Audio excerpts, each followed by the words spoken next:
First Chris Rock, then Dave Chappelle, now Salman Rushdie. Apparently, if you've ever hurt anyone's feelings over anything, 2022 is not a good year to step on stage.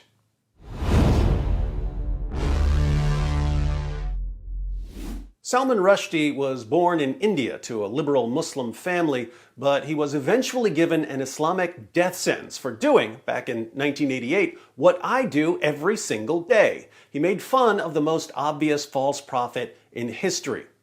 Muslim leaders declared that Rushdie's book, the Satanic Verses, was blasphemous against Islam, and in 1989, the Ayatollah Khomeini issued a fatwa calling for his assassination.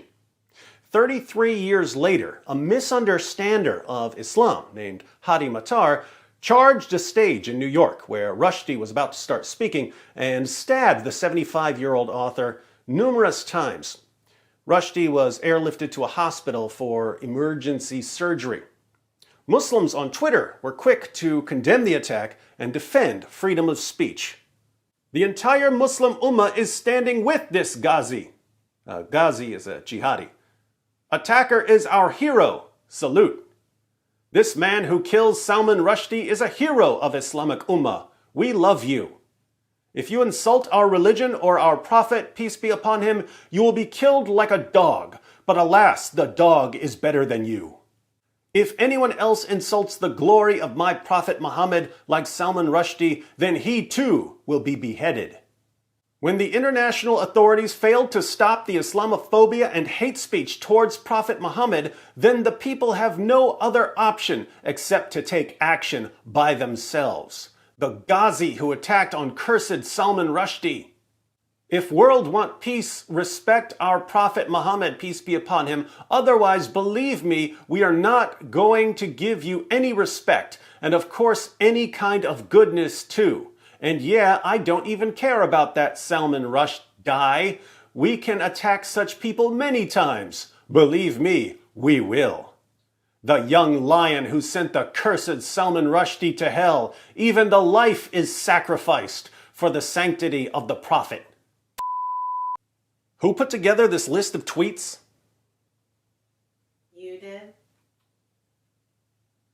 Well, don't let me forget to edit this part out. I'm not trying to get stabbed by all these morons celebrating on Twitter and Facebook. Ironically, Salman Rushdie was on stage for a discussion about the United States as a safe haven for exiled writers and other artists who are under the threat of persecution. So he was going to talk about the United States as a safe haven for persecuted writers. But his talk was cut short by a misunderstander of Islam stabbing him in the neck. In the United States, a safe haven for persecuted writers. If writers aren't safe in the United States of America, where will they be safe? Elon Musk, if you're watching this, I know some writers and comedians who want a one-way ticket to Mars. It's the only place they can feel safe. So, why did Salman Rushdie's book upset so many Muslims?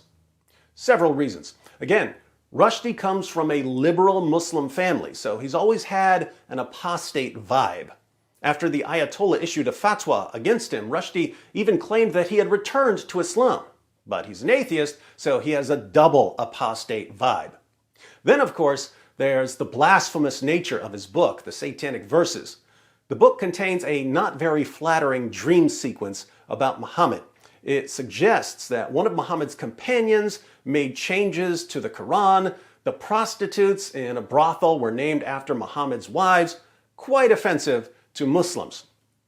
But the biggest problem with the book is that it includes a fictionalized version of one of the most embarrassing stories from the life of Muhammad.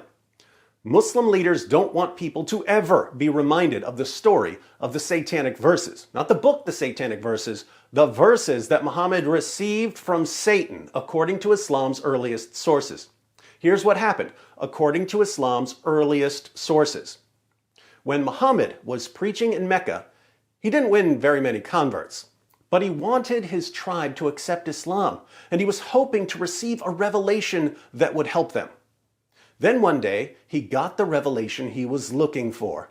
It said, Have you not heard of Allat and Al-Ussa and Manat, the third, the other? These are the exalted cranes whose intercession is to be hoped for. This is what Surah 53 originally said. It said that in addition to Allah, there are three goddesses that Muslims can pray to: Allat, Al-Ussa, and Manat. Allat, Al-Ussa, and Manat were some sort of pagan bird goddesses who could intercede for Muslims by carrying prayers to Allah. Muhammad delivered these verses to his followers. He bowed down in honor of them, and his followers bowed down with him. But a little later, Muhammad came back and said that these verses, which he had delivered as part of the Quran, weren't really from God, they were from Satan. And he replaced them with the words we find in the Quran today. So, when you read Surah 53 of the Quran, keep in mind that it originally promoted polytheism and that Muhammad couldn't tell the difference between a revelation from God and a revelation from Satan. This was massively embarrassing to the early Muslim community. Eventually, Muslims started pretending that it never happened and even editing their sources to cover up the story. And then Salman Rushdie wrote a book reminding everyone about it. That's the main reason the book is so offensive to Muslims. But it's not the main reason for the death sentence against Salman Rushdie.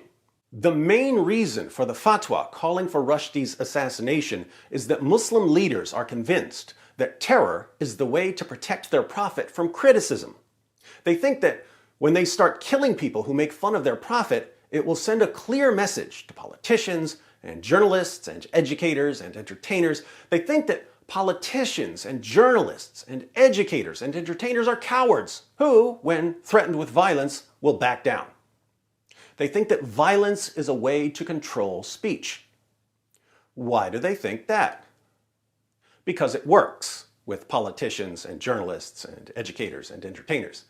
What do they always say after these attacks?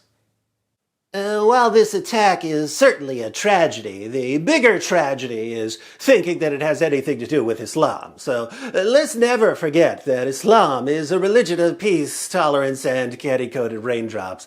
And now let's get a spokesman for the Council on American Islamic Relations to give everyone a presentation on how to convert to Islam. Our leaders are people who will literally let gangs of grown men groom, drug, rape, gang rape, and pimp thousands of young girls for years just to avoid being called Islamophobes.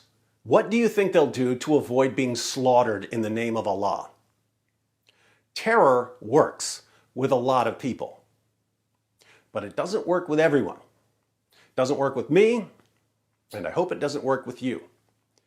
If there are enough spines left in the world, we can stop this violence. And it's simple. Jihadis will stop slaughtering people over books and cartoons when the results of slaughtering people over books and cartoons become traumatic. The results become traumatic when, instead of violence silencing critics, violence instead leads to an avalanche, a tsunami of insults and mockery against that illiterate 7th century Arabian caravan robber our leaders are so scared to offend. I'm willing to do my part until they saw off my head. Maybe when I'm 75, like Salman Rushdie. Now, for old time's sake. It just backfired on me. It just backfired on me. This is a part of a religion. There's a reason to it. Yeah?